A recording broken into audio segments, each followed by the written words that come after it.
No, jaz se lahko predstavljam kot poglavar romskega naselja Kamenci. Ukvarjam se z raznimi dejavnostmi, kot na bazo društva, na bazo turizma in tudi razne dejavnosti, katere pač lahko imenujemo kot ustvarjalne delavnice.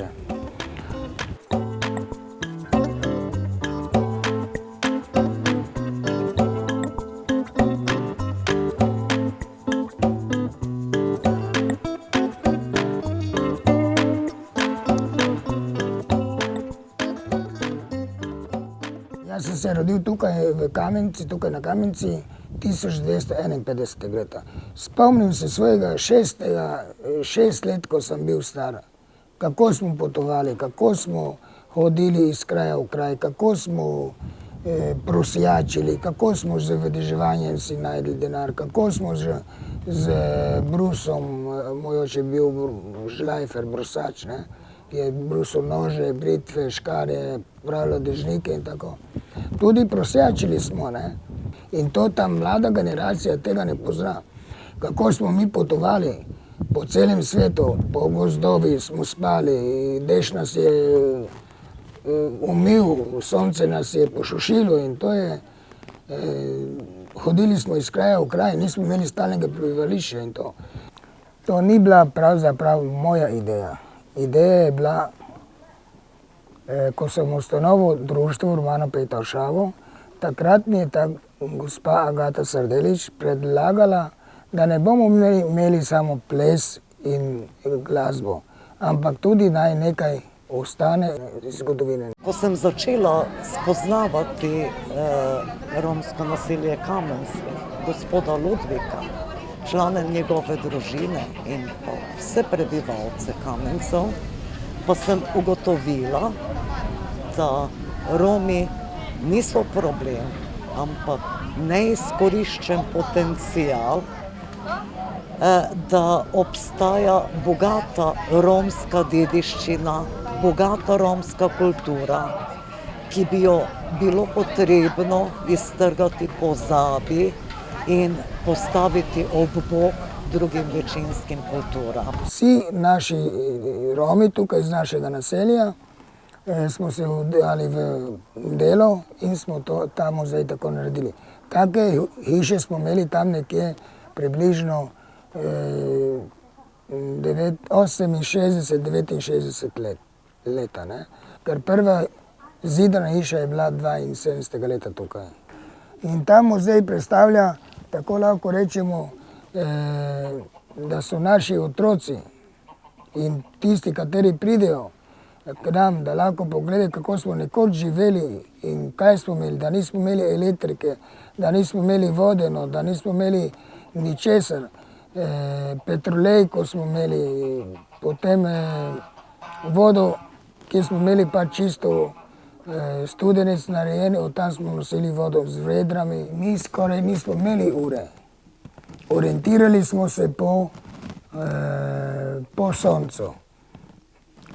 Smo videli, ko nam stoji sonce nad glavo, da je takrat točno poldne, ne. No, jedli smo pa, ko smo bili lačni in ko smo imeli kaj za jesti, ne.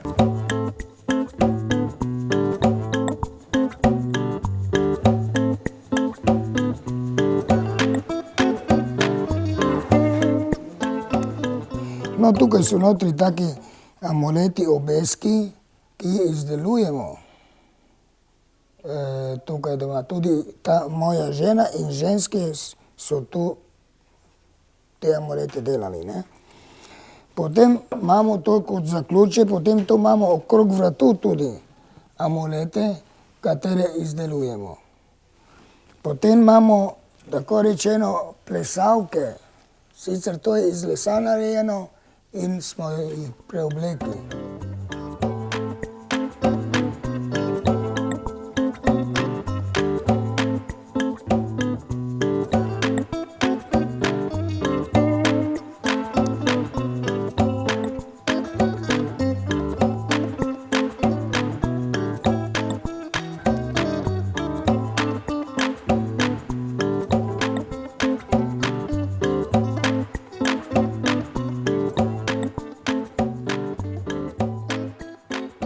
Lahko povem, da tudi te skulpture, katere so narejene iz železa, smo imeli eno od delavnic, so nam pomagali tudi dijaki iz Maribora, nekje so bili, pa z Ljubljane, in seveda tudi naši domači, naši mladostniki.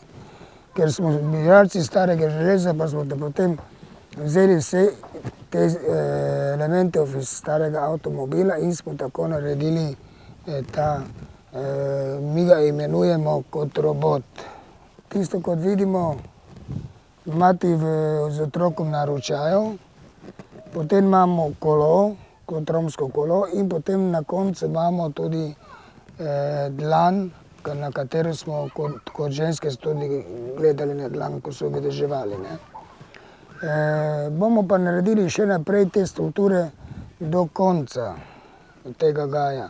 Tu imamo nekaj zeliščne gaje in pa seveda to smo tudi naredili 20 lip, tako da lahko pravim sedaj, to je zeliščni lipov gaj. Kdo hoče, si lahko, ko je to za to, potem si naberejo, pa porežeš v šijo in seveda imamo svoje čaje, tako da ne rabimo kupovati. Jaz imam meliso in poprvo metu skupaj, to je zelo dober čaj. Skupnost je pomembna zato, da lahko danes ali jutri en drugemu pomagamo. To je moj cilj, da en drugemu lahko pomagamo, ne pa da bi en drugemu škodovali. Nikoli nisem želel tega, da bi komu kaj škodoval, ampak če sem mu lahko pomagal in še lahko pomagam, mu bom pomagal še zmeraj. Čez leto imam tu nekje okrog 5000 obiskovalcev, ki prihajajo sem, da jim pokažemo našo kulturo, da jim pokažemo ples, potem zgodovino, potem malo govorimo, malo se tudi zahecamo, nismo samo zmeraj resni, tudi se moramo malo nasmejati in povedati tega, da se potem ljudi združuje. To je to tisto, kar jaz delam dva mostova v en most.